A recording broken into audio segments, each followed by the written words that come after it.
What is going on, and welcome back to another video. Today we're going to be talking about shutter speed, and more specifically how you can use shutter speed to display motion blur or freeze objects in your photo. So starting off talking about displaying motion, getting motion blur, and using a slow shutter speed.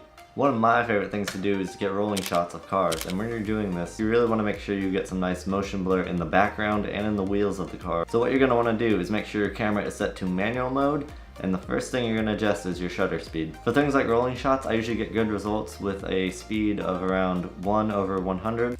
Some people recommend going as low as 1/60, but just play around with it, take a few test shots, and see what comes out the best for you. So once you've got your shutter speed locked in, the next things you're going to do are adjust your aperture and your ISO accordingly to get a evenly exposed photo. Now this is going to depend on what the exact lighting situation is wherever you are. For example, on a sunny day, I'll usually set my shutter to 1/100, the ISO to 100 since there's already plenty of light, and then I'll just compensate by stopping down the aperture from anywhere from f8 to f18 or higher depending on how bright it is outside. All that's really just going to depend on your exact situation.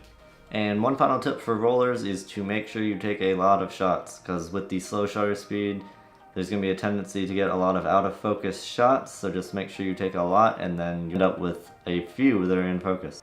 Now the next thing we're going to talk about is using a fast shutter speed. Something I've been getting into recently is portrait photography. And when I'm shooting portraits, I like to shoot with my aperture wide open, that way I get that blurry background and the subject pops.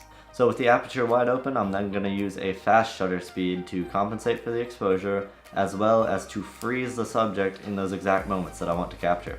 A fast shutter speed is also going to ensure that your photos are sharp and in focus. A lot of times shooting portraits, I'll have my subject moving around and transitioning into different poses very quickly, so that fast shutter speed is going to help me capture those exact moments that I want. Alright, that's going to be it for today. Just a quick video. Just wanted to show you some of the different things you can do using a slow shutter speed and a fast shutter speed. Hope you enjoyed this video. Hope you learned something. If you want to see more example photos of what we talked about today, you can check my Instagram at the links below. And I want to thank you for watching, and I will see you in the next one. Peace.